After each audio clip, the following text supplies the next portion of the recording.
Inter का। सुन लीजिए, उस बच्चे ने कहा कि सर आज जो क्लास में लड़का लड़की का कहानी सुना रहे हैं, प्रेम कहानी सुना रहे हैं, हमारा सिलेबस पूरा नहीं हुआ, 25 मार्च से हमारा एग्जाम है, थोड़ा सिलेबस पढ़ा दीजिए। इसी पे उस शिक्षक ने माँ बहन की गाली दे दी उस बच्चे को। वो बच्चा लौट गया और लौट के सारा लड़का निकल के आया, कोचिंग में तोड़फोड़ कर दिया और उसके बाद सारा कोचिंग में तोड़फोड़ शुरू। अगले दिन ये 9 फरवरी 2010 की घटना है। फिर 10 फरवरी को स्वतः स्कूल का आंदोलन था, कोई नेता नहीं था, हम लोग भी उस समय छात्र आंदोलन में नहीं थे, अभ्यर्थी थे, हम लोग देख रहे थे कि क्या होगा। सारा इंटर का बच्चा निकल गया, कोई कोचिंग पटना का नहीं बचा जिसमें तोड़फोड़ आग नहीं लगा। समझ गए? तो कोचिंग वालों से नहीं करते हैं, युवा को भड़काइए नहीं। हम हिंसा का समर्थन नहीं करते हैं, हिंसा का समर्थन कभी नहीं बात करती है, हम अहिंसक व्यक्ति है, शांति प्रिय व्यक्ति है, लेकिन हम हाथ जोड़ के विनती भी तो कर रहे थे कि नहीं कर रहे थे कोचिंग वालों से। तो आप जब है बाकी लोग उतर जाए तो 10 मिनट तकलीफ उतर जाइए, पीछे से साइड करवाइए, जो वॉलंटियर नहीं है उनको उतारिए ना। क्यों ऐसा? हम लोगों के साथ आए हैं और अपना कोचिंग बंद करके आए हैं और हमेशा जब तक आंदोलन चलेगा ये बंद रखेंगे। तो हम नवीन सर को लाइक बोला है, हम लोगों को बोलेंगे। पहले भी नवीन सर का समर्थन रहा है, मिला है, नवीन सर समर्थन किए हैं छात्र आंदोलन का, इसमें कोई दो राय नहीं है। नवीन सर हमेशा समर्थन किए हैं और भी शिक्षक समर्थन कर रहे हैं, समर्थन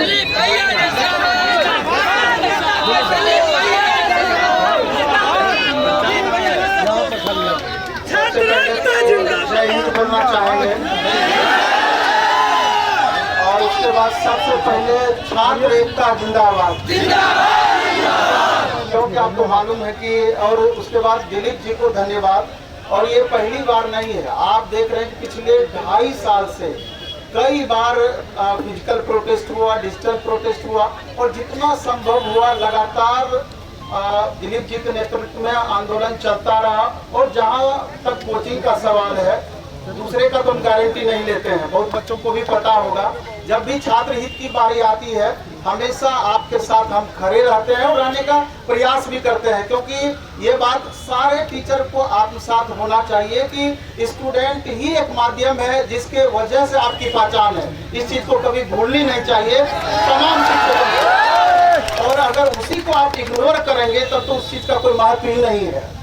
तो और आप देखे होंगे पिछले 3 दिन से जब आपका नोटिफिकेशन आया, पहला तो सफलता जिस हिसाब से इन्होंने बताया कि जिस दिन आंदोलन आपका स्टार्ट हुआ 4 घंटे के अंदर में नोटिफिकेशन आ जाना ये साधारण बात नहीं है।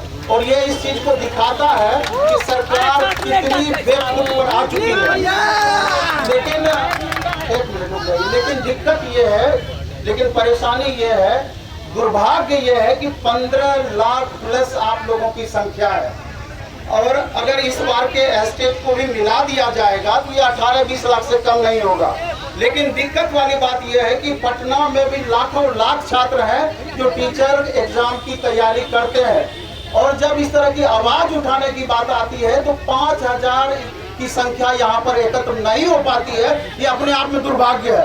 और कल भी हमने जो वीडियो बनाया, बता रहे हैं, कल भी जब हमने वीडियो बनाया आप देखिएगा एग्जाम टूर पर, प्रकाश न्यूज पर, काबिल न्यूज पर, बार बार एक ही अपील हमेशा किया कि अभी की जो परिस्थिति है, कभी भी वैकेंसी आता है तो छात्रों में खुशी की लहर दौड़ जाती है। और ये पहला वैकेंसी है कि वैकेंसी आने के बाद छात्रों की मायूसी देखने लायक थी। और कोचिंग तो हम देखे बहुत सारी महिलाएं ऐसी थी कि कल भी एकदम रोते हुए पहुंची, आप देख नहीं सकते थे, वही वैसी स्थिति बनी हुई थी। तो आप समझिए कि क्या परिस्थितियां हैं। और सरकार हमेशा थोपने का काम करती है, और थोपने का काम इसलिए करती है कि हम लोगों में आपस में यूनिटी नहीं है, छात्रों में एकता नहीं है। नहीं तो जिस समय आपकी एकता जिस हिसाब से अभी आप इतने संख्या में उपस्थित हैं, अभी मुश्किल से हमको नहीं लगता है कि हजारों की संख्या होगी। 5000 छात्र यहाँ पर उपस्थित रहते, ना निगेटिव होता, ना 2 फेज में एग्जाम होता, सिंगल फेज में ही एग्जाम होता। और अभी कुछ भी नहीं हुआ है, अभी तो जस्ट ये आगाज है, अंजाम इसका बाकी है। और से पहले। अब कोचिंग है तो स्वाभाविक तौर पर समझिए कि 65 स्टाफ है, 35 टीचर है, बैच नहीं अगर हम देंगे इतना बड़ा सिस्टम कैसे चलेगा। सब अपना तरीका है, अपना समय है, लेकिन सबका समय होता है। ये कतई उचित समय नहीं था बैच वगैरह का, इसलिए जैसे ही हमको ये आत्मसात हुआ, आज आने के पहले सबसे आप देखिएगा, अभी तो पहला राउंड में हम संडे तक बंद किए हैं, जबकि परसों भी आपका क्लास बंद था। बहुत बच्चे हमारे यहाँ के यहाँ पर है, तो परसों भी बंद था, कल भी मैक्सिमम क्लास बंद था। आज तो हम नोटिस ही निकाल दिए कि पहला राउंड में संडे तक टेस्ट भी बंद रहेगा, क्लास भी बंद रहेगा, और उसको आगे तक भी हम बंद करेंगे, इसमें कोई दिक्कत नहीं। लेकिन आप लोगों से भी दूसरे कोचिंग का हम ठेका नहीं लिए, हम अपील कर सकते हैं, वो हमारे ही भाई बंधु हैं कि छात्र से ही आपकी पहचान है, इसलिए आज छात्र हित का मुद्दा आया है तो उसमें सबको सहयोग करना चाहिए, दिल से सहयोग करना चाहिए। और अगर सहयोग करेंगे, छात्रों से अपील करेंगे और छात्र इस अपील को समझते हैं। अभी हम आप देखिएगा लाइब्रेरी में मैक्सिमम छात्र मोबाइल पे बैठे रहते हैं, पढ़ाई करते रहते हैं, सेफ जोन रूम में बने हुए रहते हैं, लेकिन 2 घंटे के लिए यहाँ पर नहीं आएंगे। जबकि दिलीप जी से हम जिस दिन आंदोलन स्टार्ट भी होना था उस दिन भी बात हुई थी, ये बोले कि छात्रों से सर आप ये भी अपील कीजिए कि आप 2 घंटे के लिए ऐसा ही रोटेशन में आप आइए जाइए, कोई जरूरी नहीं कि आप दिन भर रहिए। अगर 2 घंटे के लिए भी आते हैं, इतने सारे छात्र हैं, हमारा भीड़ बना हुआ रहेगा और एक दबाव समूह हम बना करके रख पाएंगे।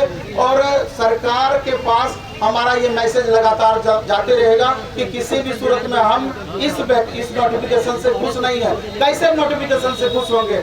आप देखिए ना कि अगर 6 महीने पहले भी इस तरह का दिया जाता कि हम अमुक चीज करने वाले हैं, तब भी छात्र माइंड मेकअप रखते, कहीं कोई दिक्कत वाली बात नहीं थी। लेकिन आप एट रैंडम नोटिफिकेशन जब दीजिएगा तो एकदम लगातार बमबारी किए हुए हैं, पीटी लेंगे, मेंस लेंगे। अरे सिलेबस भी जब आपने दिया तो ऐसा सिलेबस दिया, बीपीएससी प्रशासनिक का सिलेबस दिया आपने। संभव है कि 11-12 सब्जेक्ट, ऐसे ही पहले अपने सब्जेक्ट का लोड ये लोग झेल नहीं पा रहे थे। 40 क्वेश्चन कॉमन पेपर का था, लैंग्वेज का था, और ऊपर से 10-12 पेपर को अचानक थोप दिया गया। तो संभव है कि 3 महीने में इतने बड़े सिलेबस को मेंटेन रख करके कितना आप जवाब दे सकते हैं, कितना क्वेश्चन सॉल्व कर सकते हैं। और उसमें भी 1/3 निगेटिव। आप रेलवे वालों से जाके पूछिए कि 1/3 निगेटिव क्या होता है, आपको अच्छे से समझ में आएगा। और अगर यही 1/3 निगेटिव वाला प्रावधान रहा, 50% छात्र भी नहीं पास कर सकेंगे, क्वालिफाई नहीं कर सकेंगे पीटी का, ऐसा मेरा दावा है, कतई नहीं कर पाएंगे। इसलिए आप लोगों के माध्यम से, इस स्टेज के माध्यम से माननीय मिस्टर तिवारी सर या शिक्षा बदलते जा रहा है, अलग अलग उनका नाम दिया जा रहा है, उनसे मेरा खासा रिक्वेस्ट होगा, आप बच्चों के मर्म को समझिए, बच्चों के दर्द को समझिए। अगर कोई तरह का इस तरह का नीति या नया रणनीति लाना चाहते हैं तो 1 साल पहले कम से कम पूर्व सूचना दीजिए कि छात्र माइंड मेकअप रख सकें। अचानक कोई चीज थोपने का प्रयास नहीं कीजिए। और किसी भी सूरत में सिंगल एग्जाम ही होना चाहिए, इससे कहीं नहीं। एक तो ये बातें हो गई। और आप देखेंगे कि नोटिफिकेशन, कुछ बातों को और समझना जरूरी है। अगर आप नहीं समझेंगे तो आप परेशानी में पड़ जाएंगे।